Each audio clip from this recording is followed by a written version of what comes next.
Hey, Butt Munch. Yo. War film today. Oh, yeah. Oh. Oh, yeah. Ah!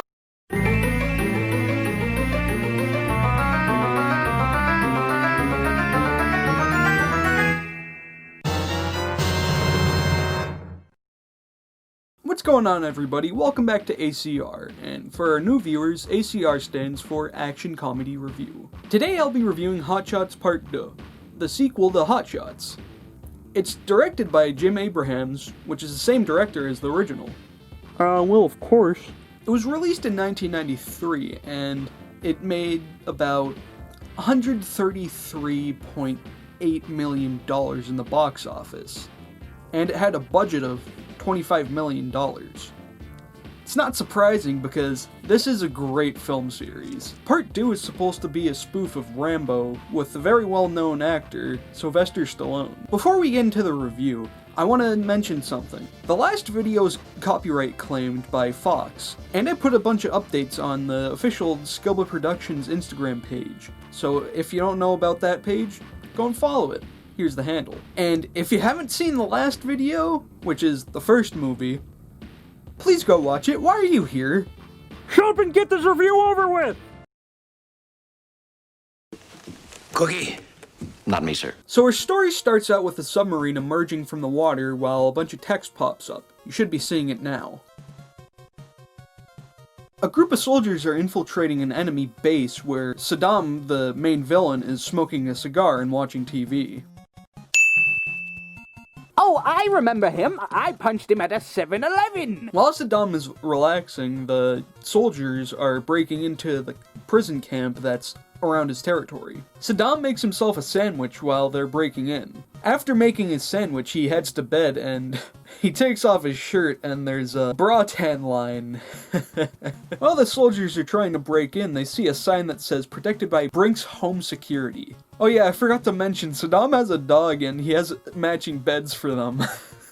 During the infiltration, one of the soldiers is spotted by Saddam's guard. The guard starts shooting at him and they fire back. This obviously wakes up Saddam and he yells Alka-Seltzer and he starts shooting up the place. Alka-Seltzer! While this is happening, the soldiers get apprehended by Saddam's men. Saddam makes it outside and he goes through all these painful things. Then we cut to a news report talking about what just happened and how this could be a setback for the presidential election where it's Gray Edwards versus Tug Benson. And yes, Tug Benson is now the President of the United States.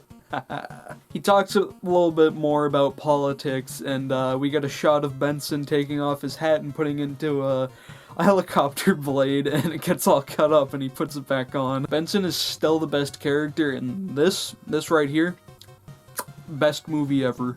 We cut to the White House where we learn that there's a rat within the US military, and they're spilling the plans about saving the other soldiers. Benson's secretary brings up the fact that Gray Edwards could use this problem against him to show how incompetent of a president he is, but Benson says this: I can prove that as well as he can. They also all agree that they need Topper to help defeat the enemy. How did this man become President of the United States? Later we're going to be caulking the ashram if you want to stop by. Thanks, Bob. We cut to Thailand where a bunch of people are in this fighting arena. Topper's getting ready for the fight. Let me just say, Topper is freaking jacked in this movie. Then he walks into a pole. The dude that Topper's going to fight puts wax and nails on his gloves, and then Topper puts Skittles, caramel, and sprinkles on his. I can't believe you made me watch this sorry excuse for a movie. Shut up, Kermit, this is art, you stupid frog. The fight starts out and they're evenly matched. Oh look, Subway in the back. And during the fight, the referee keeps getting hit by them, and with the final hit, his head gets squished. They fight for a little while, and they knock down some supports within the building, and people fall down. And right after that, the commentators start talking, like at any sports or like major event. After that, Topper wins by tickling the dude. Now this is some real Kung Pao feels right here. The Colonel and Topper meet up again and they catch up about what's been happening over the years. Topper refuses the offer to go into battle again, and he heads back to his house where he meets up with Bob, who's been helping him fix his house. Something I really like about this movie is that whenever something confusing happens and really stupid, the other person just kind of like acts as if it never happened and they're quiet for a few seconds. Also, there's some gags in the background while the Colonel and Topper are talking about how Ramonda left him. And then he tells Topper a little story about Goldilocks. Topper refuses once again, and as the Colonel's leaving, Topper reminisces about Ramonda leaving him. A first lady? Hell, I don't know. The Colonel ends up getting apprehended after an attempt to save the soldiers that were kidnapped. They put a finger trap on him so he cannot escape. Oh, did I tell you I invented the finger trap? Right after that, Topper's made aware that he got kidnapped, and he has to go save him now. Then we cut to a banquet where the Prime Minister of Japan is, along with Benson. Benson is asked where his First Lady is, and Benson replies with, A first lady? Hell, I don't know. Benson then has a speech, but right before that he threw up because he saw that his food was alive. Shortly after that, he talks to Topper and this happens. President Benson. No, you're not. Topper and Michelle talk for a little bit, and they go back to her place to bond.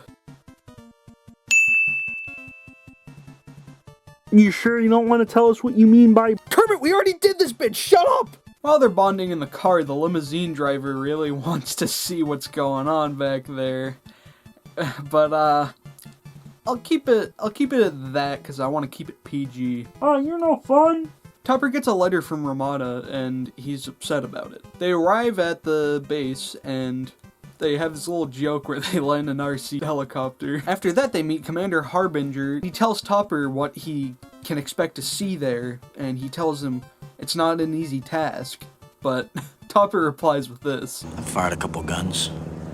Michelle and Topper are then taken to the people who they're going to be working with, and Michelle goes over a plan, and she shows a map, and the funny part about the map is that it says Iraq, and then the area that they need to go to, and then a hard place. That made me die when I saw it. I don't know why, it's so funny. Shut up! Hook up! As they're flying to where they need to go, Topper stabs a Coke can with his hunting knife, and it turns into a straw. Topper then starts reading a book called Ruined Expectations, and he's asked what he thinks about the book, and he says, not what I was expecting, I'm kind of disappointed. That book joke was a very subtle joke that I never noticed on the first viewing. I noticed it on the second, and that's something I love about movies. There's always the subtle jokes that just happen to slip by you the first time. When they finally arrive there, the signal behind Topper's head goes from red to green, and it starts saying green like a beep.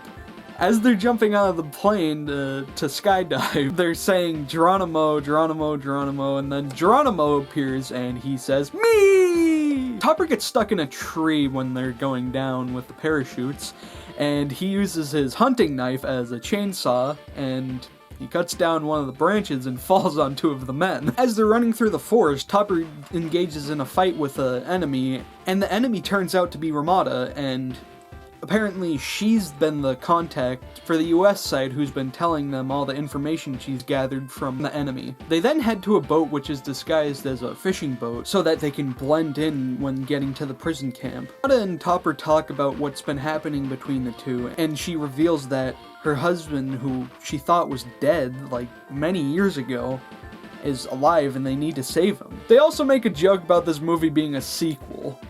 Here's the clip. But it's a sequel. I had to go. Do you have any idea what the critics will say? I absolutely despise your taste in comedy. While they're talking, an enemy ship comes by and they inspect the boat. All's good until Ramonda has to go to the bathroom. In this country, only men are allowed to do the fishing. So she ended up going to the women's bathroom, and that got the enemies all riled up. Then they start firing at the fishing boat, and Topper tells everybody to swim back to land and that he's got this. Topper starts shooting down all the enemies except one, which is the leader of their boat. So then he runs out of bullets and he throws a grenade into the guy's mouth, and the dude swallows it. It explodes, and then the explosion launches Topper back, and it looks like he's gone. Then it cuts to the presidential jet, and Benson is writing down on some paper. Pencil breaks, and he puts the pencil in his ear, and it sharpens.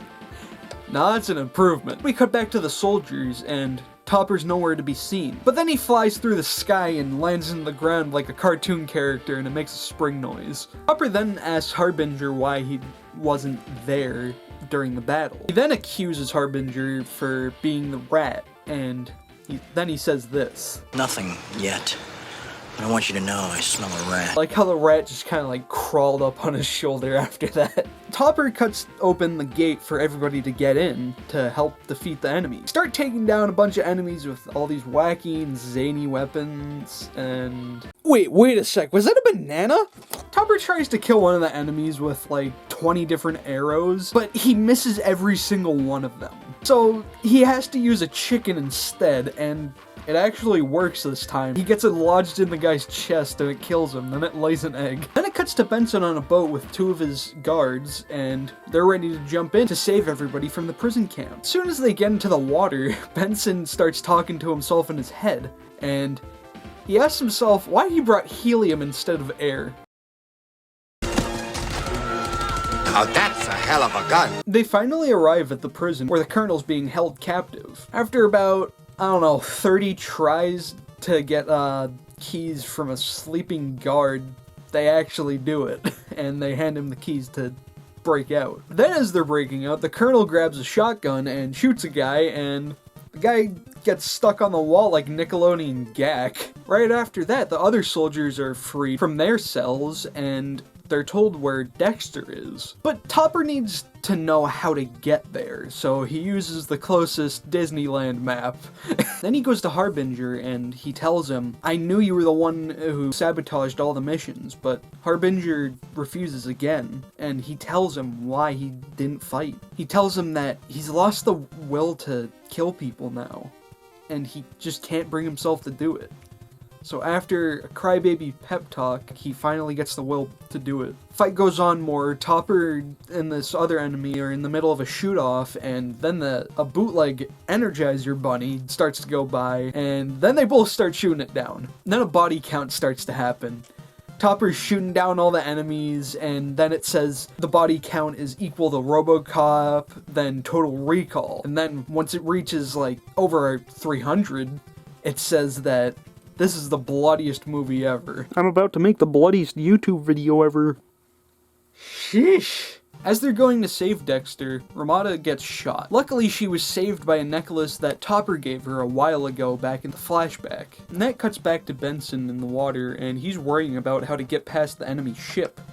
But then he farts and kills everybody on the ship. Can't believe I laughed at a fart joke. What's wrong with me? Oh no, it's okay, Jake. We all know you have an awful sense of humor.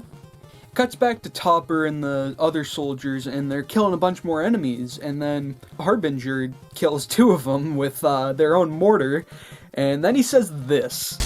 War. It's fantastic. Then it cuts to Topper climbing up a wall, and I obviously knew where this joke was going. I still laughed at it, but I just love the effort to make fun of movies that do that. Thupper and Thuck Attack! Topper finally makes it to Saddam's house, but Saddam almost kills him, so Topper knocks the gun out of his hand. So then Topper and Saddam, they take swords off the wall to fight, but then Topper's sword gets cut in half because metal? I guess. Topper ends up using the house phone to fight Saddam, and he gets a call on it. He answers the call, and it's Saddam's wife. And let me just say, the guy that chose to play Saddam is, like, amazing at his role. He's so funny. Fight goes on a little more, and at the last second, Topper's about to get defeated. But then Benson comes in to save the day, and Saddam does this Sylvester joke from Looney Tunes. Benson swings in on a rope and flies into the fireplace. But then he comes out of the fireplace and says his skin is made of asbestos. So then after that, Topper runs off to go save Dexter. And Benson and Saddam, they have a good old Darth Vader versus Obi-Wan Kenobi fight. Ooh, Obi-Wan Kenobi is my father! Stop putting it! Topper finally makes it to Dexter's cell. But Dexter can't leave because his shoes are tied together by the enemy. Oh my god!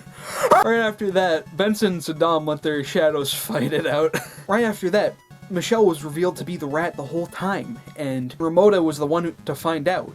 So they have a fight, and Ramona wins. It cuts right back to Benson, and then this happens.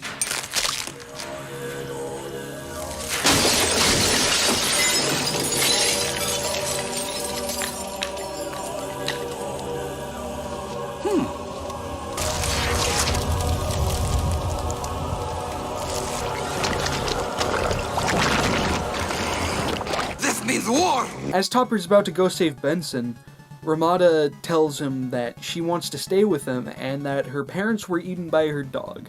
Oh, okay, I guess, that's a little weird. Then Dexter's trying to get a commemorative photo of the two. But, more he goes back, he falls off a cliff and dies. Turns out Benson was completely fine, and, they hop into the chopper, and they drop a piano on Saddam. Yeah, bam, Wizard of Oz reference. Then they fly off into the sunset, literally, and it looks like the chopper is melted. And the credits start rolling, and then there's this. Great comedy double bill for you tomorrow, courtesy of Mr. Mike Myers. He'll be back in that velvet suit of his for Austin Powers 2 before changing into a flowing caftan to become the Love Guru. That's here on Screen 1 in HD, of course, tomorrow from 8. Oh my god, I hate these credit jokes. They're so unfunny. Like the first movie, it has jokes in the credits, but this time they have fun facts and a pop quiz. Some of the facts are: actor Richard Crenna invented tartar sauce. Baseball superstar Darryl Strawberry spends his winters thinking of new excuses. Then it's got an answer to tonight's scrambled movie title. T-2. And here's a pop quiz. 1. Who was the art director? 2. What does Don Milovich do? And 3. What character said, "You yanking my crank"? Then at the end, it finishes off the little announcer joke and it has this reversed message, and I really don't feel like figuring out what it is. I rate Hot Shots Part 2 9 chicken arrows out of 10. This movie was so much better than the original one, in my opinion. It wasn't completely story-driven like the first one was, and it was more like Kung Pao in the comedy sense. Some of the original characters returned to the story, like Benson and Topper, and they played major roles in it. Pretty much all of the jokes for me hit perfectly. There were one or two in there that didn't, like, hit perfect, but, you know, it's bound to happen. Nothing's perfect. This movie is a must-see. If you have not seen it, I recommend you go watch it. But wait, if you haven't, why are you watching right now? Go watch the first and second movie. Get out of here! But jokes aside, I do really recommend this movie if you haven't seen it. I left out some things so that you can enjoy them for yourself. But anyway, you can follow me here, here, and here to get updates, behind the scenes, and some extras about the videos. And I really do recommend it. If you enjoy my content, please like, subscribe, comment, you know the deal. Anyway, see ya.